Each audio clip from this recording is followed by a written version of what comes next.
جی اگر تو واقعی وہ شرعی معذور ہے، جیسے انہوں نے خود لفظ کہا کہ جس کا وضو قائم ہی نہیں رہتا، مسلسل قطرات آتے ہیں، اگر وہ حالت نماز میں ہیں اور قطرات آ جائیں تو وہ معاف ہوتے ہیں، حتیٰ کہ اگر کپڑے پہ لگیں گے تو وہ ناپاکی بھی شریعت نے اس وقتی طور پہ معاف رکھی ہے، اس وقت آپ کمپلیٹ کر لیں، پھر اگلی جب نماز کا وقت آئے تو جتنے حصے پہ نجاست اس کو پاک کر کے انہی سیم کپڑوں میں اگلی نماز ادا کی جا سکتی ہے۔ اور یہ دیکھیں نبی کریم صلی اللہ علیہ وسلم نے اس کو ظلم سے تعبیر فرمایا کہ جب اپنی زندگی میں اپنے بچوں میں مال تقسیم کریں تو کسی ایک کو سب دے دیں اور دوسرے کو نہ دیں۔ اس طرح یہ بھی گناہ ہے کہ ایک کو بہت زیادہ دے دیں، دوسرے کو بہت ہی کم دیں۔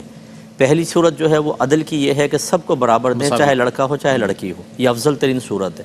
اور اس سے کم والی صورت یہ ہے کہ جیسے مال وراثت تقسیم ہوتا ہے کہ لڑکوں کو 2 حصے اور لڑکی کو 1 حصہ، اور اگر سارے ہی بیٹے ہیں تو بالکل ایکول دینا چاہیے ان کو، اس میں کمی بیشی کریں گے تو اس ٹھیک نہیں ہوتا۔ ہاں صرف ایک دینی فضیلت کے لیے لکھا ہے، جیسے کوئی بچہ باعمل حافظ قرآن ہے، عالم دین ہے، بعض بچے ماں باپ کے بڑے فرما بردار اور خدمت گزار ہوتے ہیں، انہیں اس نسبت سے تھوڑا سا زیادہ دے دیا جائے تو پھر کوئی حرج بھی نہیں۔ پہلی بات تو یہ کہ یہ شادی بیاہ کے اندر زکوٰۃ کو دیتے ہوئے احتیاط کریں کہ پہلی بات تو کہ وہ شرعی فقیر ہونے چاہیے، ان کی ملکیت میں کریں، یہ ضروری ہے۔ دوسرا یہ بھی دیکھیں کہ وہ آپ کے پیسے کو کس کام میں یوز کریں گے۔ اگر مطلب گھر سجانے کے اندر زکوٰۃ کا پیسہ لگایا تو پھر آپ کے پیسے کا دینے کا کیا فائدہ ہوگا۔ ایسی چیز کے اندر وہ صرف کریں کہ جو شادی کی بنیادی ضروریات کہلاتی ہیں، اور وہ شرعی فقیر ہیں تو ٹھیک ہے، پھر آپ ان کو دے سکتے ہیں۔ اور اس میں یہ بھی ہو سکتا ہے کہ اگر 3 مہینے بعد ہے تو چلیں آپ 3 مہینے اس کو روک لیں زکوٰۃ کو، یا ابھی ان کو دے دیں کہ بھئی یہ زکوٰۃ میری ٹھیک ہے، فوراً آپ فارغ ہو جائیں اور ان کو کہہ دیں شادی میں صرف کر لینا تو ٹھیک ہے۔ دوسرا یہ 3 دن کی اگر انہوں نے اعتکاف کی منت مانی تھی، اگر تو یہ لفظ کہے تھے کہ ایک ساتھ 3 دن تو پھر تو لگاتار رکھنے ہوں گے، اور اگر مطلقاً صرف 3 دن کہے تھے تو پھر الگ الگ بھی ان کو رکھ سکتی ہیں۔ اور یا رسول اللہ کا کوئی وہ فطرہ وغیرہ نہیں ہوتا، ہمارا ہوتا ہے۔ ہاں یہ آپ کر سکتے ہیں کہ فطرہ دے کے اس کا ثواب نبی کریم کی بارگاہ میں بھی پیش کر دیں تو انشاءاللہ وہ قبول بھی ہوگا اور اجر ملے گا۔ اور یہ والدہ کے ساتھ جو یہ کہہ رہی ہیں کہ ہم زکوٰۃ نکال رہے ہیں، آپ اپنے سونے کا حساب کریں گے، والدہ اپنے کا۔ اگر جیسے پتہ نہیں شاید 2.5 تولہ ان کے پاس ہے اور آپ کے پاس اگر 7.5 تولہ سے کم ہے تو ایسا نہیں ہے کہ دونوں کو ملایا جائے۔ ایک ساتھ رہنے کا مطلب یہ نہیں ہوتا کہ مال بھی سب کا مل جائے گا، مال کا حساب علیحدہ علیحدہ ہوگا، تو مجھے نہیں لگتا کہ ان پہ زکوٰۃ بن رہی ہے۔ اسی لیے ہم گزارش کرتے ہیں کہ آپ پہلے شرعی مسئلے سیکھ لیں۔ اب یہ پہلے اپنے ذہن سے عمل کر رہی ہیں، ابھی یہ معلوم کیا ہے، اگر پہلے معلوم کر لیتے تو ہو سکتا ہے کہ ان پہ زکوٰۃ بنی نہ رہی ہوتی اور یہ ادا کر رہے ہوتے، تو اس لیے اب ذرا اس پر غور کر لیا جائے۔ اور یہ جو بہن نے اپنے سسر کو سونا بینک میں رکھوانے کے لیے دیا، یہ سود اس پہ ملا، سسر بھی گناہ گار اور یہ بھی گناہ گار۔ یہ یاد رکھیں کہ ادب احترام اپنے مقام پر ہے، لیکن نبی کریم صلی اللہ علیہ وسلم نے ارشاد فرمایا کہ اللہ تعالیٰ کی نافرمانی میں کسی مخلوق کی اطاعت جائز نہیں ہے۔ مفتی اگر یہ لا علم رہی ہوں اس بات سے کہ اس پر سود ہوگا تو ان کے لیے کیا حکم ہوگا؟ دیکھیں یہ ایسے مسائل ہیں کہ اس میں لا علم عذر نہیں ہے۔ اچھا، سودی مسائل جیسے یہ بنیادی مسائل ہوتے ہیں، ان کو سیکھنا لازم تھا۔ یہ غلط فہمی تمام لوگ ذہن سے نکال لیں کہ ہم میدان معاشر میں کہہ دیں گے اللہ تعالیٰ ہمیں تو معلوم نہیں تھا۔ وہاں سے کویسچن ہوگا کہ معلوم نہیں تھا تو کیوں معلوم نہیں کیا؟ دنیا کی تو ایک ایک چیز ہمیں معلوم ہوتی ہے۔ شادی بیاہ دیکھیں خواتین کر رہی ہوتی ہیں، ایک ایک رسم بتاتی ہیں، حتیٰ یہ کہتی ہیں جو ہماری مری ہوئی ساس ہے اس کا بھی جوڑا آئے گا۔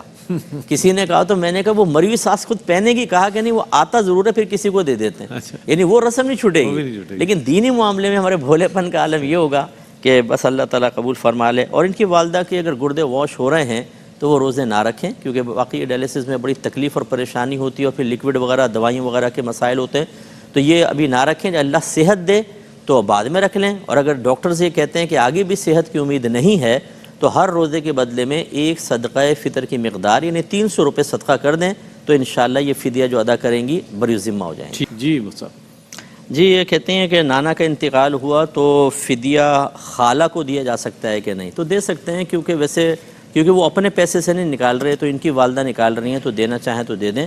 اگر ان کے پیسے سے وصیت کی تھی، ان کے پیسے سے نکال رہے ہیں تو پھر بیٹی کو نہیں دے سکتے، پھر کسی اور کو دینا ہوگا۔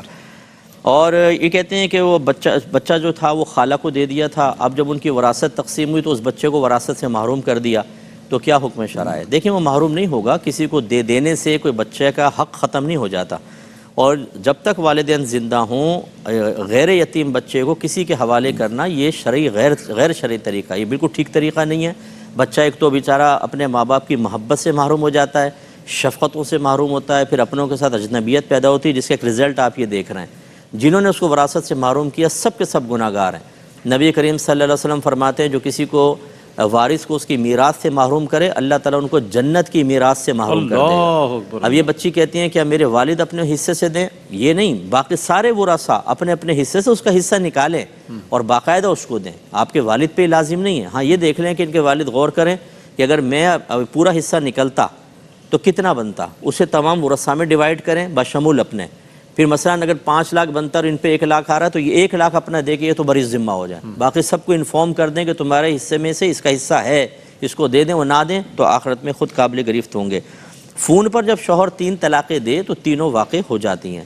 یہ یاد رکھیں کہ طلاق کے لیے نہ گواہ ضروری ہے نہ بیوی کا سننا ضروری ہے، لہذا اگر ایک طلاق سن کے بیوی نے فون بند کر دیا کمال ہوشیاری سے تو یہ نہیں ہے کہ وہ 2 واقع نہیں ہوں گے، بلکہ بہن کو اس پہ غور کرنا چاہیے کہ اس نوبت تک پہنچے کیوں۔ فون بند کرنے کے بجائے اگر زبان بند کر لیتی پہلے اور شوہر اپنے معاملات کو ٹھیک کر لیتا، میں دونوں کا قصور کہتا ہوں، تو یہاں تک نوبت ہی نہ آتی۔ بالکل ایسے۔ لیکن بہرحال یہ تینوں طلاقیں واقع ہو جائیں گی۔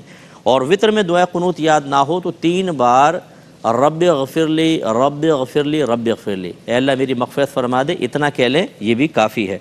اور اگر ان کو سال کی ابتدا بھول گئی کہ زکوٰۃ کا سال کب سے شروع ہوا تھا اور رمضان میں دیتے ہیں تو بس اب یہ ذہن بنا لیں کہ رمضان سے سال سٹارٹ ہوتا ہے، اللہ تعالیٰ معاف فرمائے گا، اب یہاں سے کنٹینیوسلی دیتی رہیں۔ اور 7.5 تولہ سونا کہتی ہیں کہ اگر ہم اس سے زکوٰۃ نکال دیں تو 7.5 تولہ نہیں رہے گا، تو نہ رہے، آپ زکوٰۃ نکالیں۔ ہاں نیکسٹ ایئر یہ ضرور ہوگا کہ جب آپ اس سے زکوٰۃ نکال دیں گے اگر 7.5 تولہ سے کم رہا اور کوئی مال نہیں ہے تو اب زکوٰۃ نہیں بنے گی کیونکہ نصاب سے کم ہو گیا تھا۔ اور انہوں نے کہا کہ اگر 2 چیزوں کو ملا لیتے ہیں، یعنی تھوڑا سونا ہے تھوڑا روپیہ ہے تو وہ 7.5 تولہ سونا تک نہیں پہنچتا تو کیا زکوٰۃ ہوگی کہ نہیں ہوگی؟ اور بعد میں انہوں نے یہ کہا کہ کیا ہم چاندی کا حساب کریں، تو حکم یہی ہے کہ چاندی کے نصاب کا کریں گے۔ مثلا 1 تولہ سونا ہے 10,000 روپے ہیں، آپ نے حساب کیا، آپ 7.5 تولہ سونے کو نہیں دیکھیں گے بلکہ یہ دیکھیں کہ 52.5 تولہ چاندی کی قیمت تک پہنچتا ہے کہ نہیں۔ یہ اس لیے کم والا نصاب رکھا ہے تاکہ زکوٰۃ بنے اور غریبوں کا بھلا ہو، ورنہ 7.5 تولہ ہی اگر نصاب رکھتے تو پھر تو بہت مشکل تھا کہ کم مالوں کے اندر زکوٰۃ وہاں تک پہنچتی، اس لیے دینی ہوگی۔ اور یہ جو کیس ہے سے پاکستان میں فطرہ بھیج دیتے ہیں، حساب وہاں کا کریں، بالکل ٹھیک ہے، اور پاکستان بھیج رہے ہیں یہ بھی بہت اچھا ہے۔ یہ کوئی واجب نہیں ہوتا کہ جس کنٹری میں یا جس سٹی میں آپ ہیں وہیں پر دیں، پاکستان میں بہت مستحق ہیں، یہاں بھیج سکتے ہیں۔ ٹھیک ہے۔